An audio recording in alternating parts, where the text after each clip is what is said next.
I believe the next CEO should be someone with vision. So when you do succession planning, you have to look for someone with vision. And these are not always the prim and proper people. Usually yung mga may vision, medyo mas out of the box mag-isip, medyo rebels. Sabi nga ni Steve Jobs, because the people who are crazy enough to think they can change the world are the ones who do. The visionary has to be a little crazy.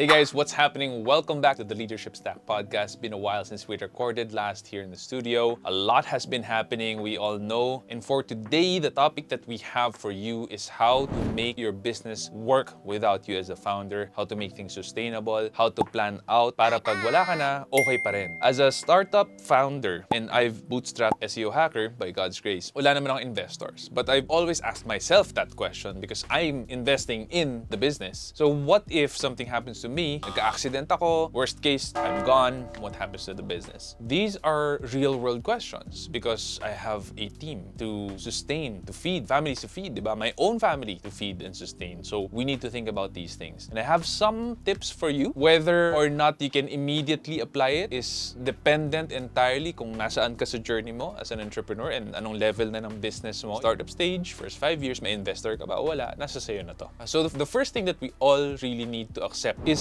there really is no such thing as passive income. It can get more passive, meaning you make money while you sleep, nang hindi mo masyado binabantayan araw-araw, pero babantayan mo pa rin yun at some point in time. Usually every month, siguro malala na yung every month na binabantayan mo siya, but you have to check on it. No? So when you realize that there really is no such thing as a completely passive income that you will never check it and it will just give back to you dividends whatsoever, then you can come to terms na you will always have to really work on your business. When I say kasi na pwede ka nang mag-retire, the business can work without you, it doesn't mean that you drop the ball and you're completely gone. When I say it can work without you, it just means that when you're there or you're not there, it can work, but it doesn't mean you should be gone. Especially when you're a young startup founder or when you're a young CEO, ang belief ko dyan, dapat nandyan ka pa rin lagi. I don't plan to retire. I may be gone from the business, maybe for a month or two. Right now, the most that I can be gone is like 6 days. But someday, when I'm gone, I want it to run smoothly pa rin talaga. But it doesn't mean I'm not gonna come back. So, when you have come to the terms na you're always gonna be needed by your business, as long as you can work,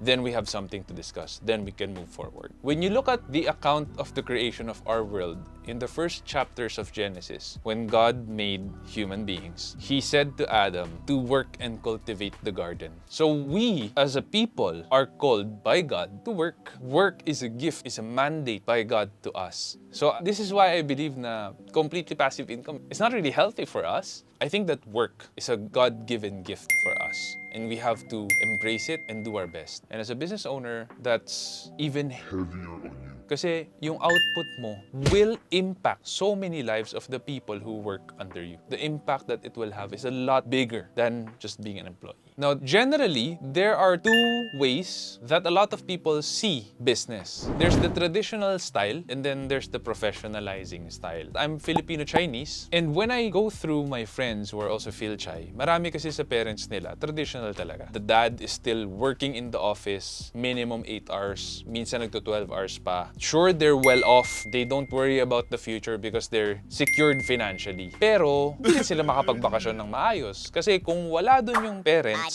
wala yung may-ari ng business, ano mangyayari sa negosyo? Niisip nila baka hindi gumana, walang pipirma ng cheque, baka manakawan. All of these things that will cause worry and anxiety are in the heads of the family members. So hindi sila makapagbakasyon ng kompleto sila. May iwan isang anak, may iwan yung dad, may iwan yung mom. I don't really subscribe to that kind of way of running the business. I'm not saying it's wrong. It really depends on you. May mga iba gusto ganun, full control.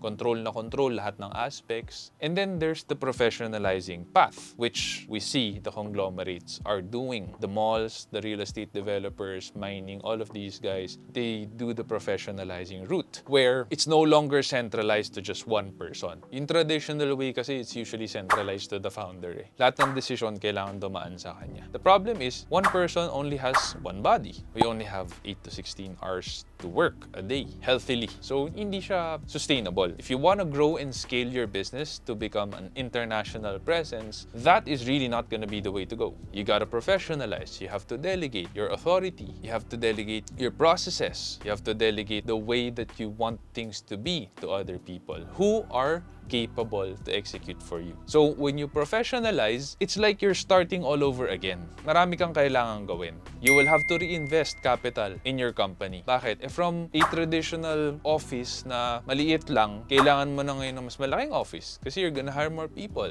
So you have to reinvest money to expand. Office pa lang yun Paano pa yung mga kailangan mong bilhin na equipment? All of these things, it will compound, it will add up. There's really an amount that will cost you when you professionalize. And then, the more expensive part, yung mas masakit is the OPEX. When you hire professionals, they're not cheap. They're malayo sa fresh grad to. Fresh grad rate, super layo because they don't know anything. They're coming to you and they're learning from you. Professionals are supposedly the other way around. Ikaw yung mag-aaral, ikaw yung matututo sa kanila because they come from corporate world, assuming they come from more mature companies, they're gonna be the ones who you will learn from. So ask them questions, be open to their feedback, to their suggestions, learn from them. And when you do, then you will realize that you have to change some of your processes, you have to improve your contracts. Pero maganda sana, when you hire professionals, you already have some processes and systems in place. So before I hired professionals in SEO Hacker, I fixed the company culture, the mission, vision, statements.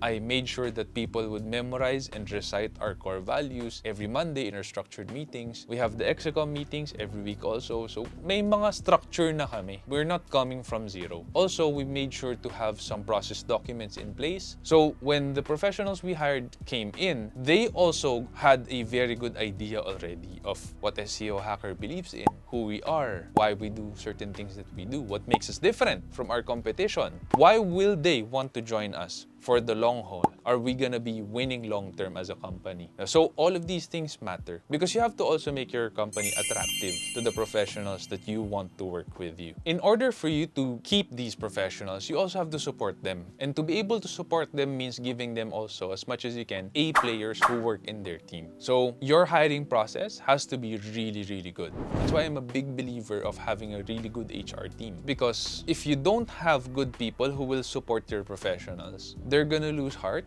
kasi lagi na lang silang magsasaway, lagi na lang silang mag-check ng mga dapat di na nila chine-check, di ba? Kasi palpak. Instead na nakatulong, nakaperwisyo pa. Yan yung mga problema na pwedeng mangyari if your hiring process is not good, if your HR team is not performing. So you have to have strong hiring process, strong HR.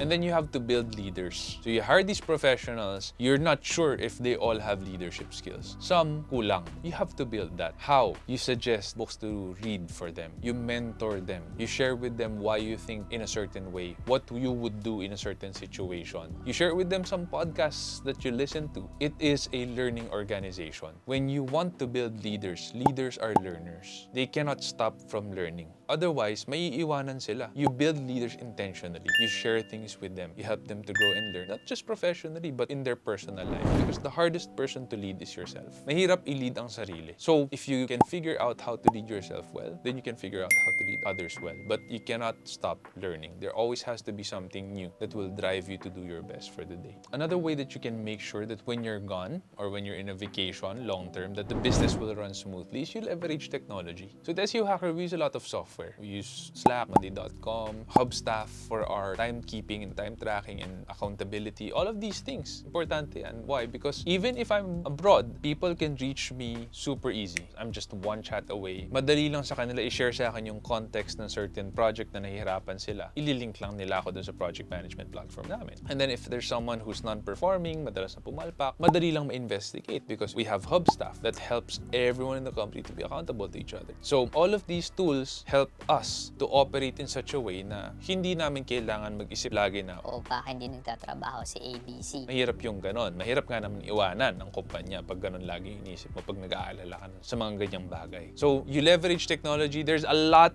We even have AI now. Siguro someday yung AI nagbabantay na. There's a lot of technology nowadays that you can use to leverage to check if your people are working, to make it super easy for them to contact you, help them when there are roadblocks or blockers along along their way that you can just instantly remove for them and help them do the work for you, help them to help you. Another big thing for me that you have to have if you want to be able to leave the company or your business for some time is your engine of growth. If you don't have an engine of growth, it would be extremely hard for you. Why? Because especially if you're bootstrapped, it's usually founder-led sales that's happening. Almost all of your sales come from the founder. Almost all. Almost every time. If you don't have an engine of growth working for you, that's what happens. So what is an engine of growth? An engine of growth is simply this. It's something that always drives leads towards your sales team. Usually, the marketing team does this. Sa amin, sa SEO Hacker, if you search for our keywords, SEO Philippines, SEO Services Philippines, we're usually on the top 3 spot. That's usually where we get most of our leads. Plus, people in my network know who I am already, so they reach out to me if they need SEO. Plus, my sales team would also have their own referrals. So,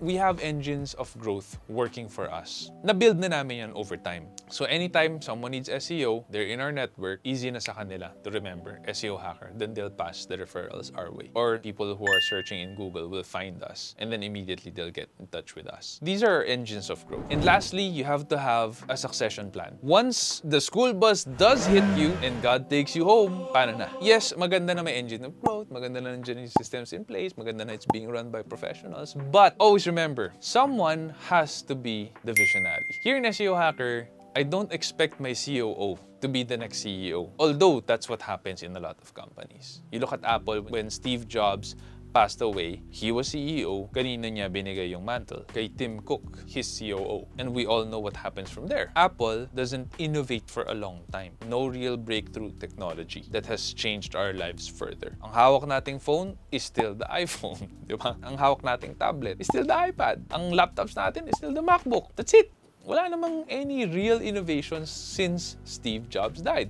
Granted, it's still a very, very valuable company because COOs are really good with that. They make things more efficient. They save money. They make more money. They return good returns to the shareholders. COOs are extremely good with that, but they don't have vision. I believe the next CEO should be someone with vision. So when you do succession planning, you have to look for someone with vision. And these are not always the prim and proper people. Usually, yung mga may vision, medyo mas out of the box mag-isip, medyo rebels. Sabi nga ni Steve Jobs, because the people who are crazy enough to think they can change the world are the ones who do. The visionary has to be a little crazy. Yan ang hahanapin mo for succession planning. And then when you think you've found that person, and it could be more than just one person, could be 2 or 3 people, then you start mentoring them. And then you will see, sino sa kanilang tatlo yung pinaka-okay pumalit sa akin? Who can make the best decisions? Who has the best ideas? Do they execute on it? Do they have strong conviction? These are the things that you look for when you're doing your succession planning. And maganda sana if you can have a process on it, set it in stone na may succession planning process ka talaga para people can see na,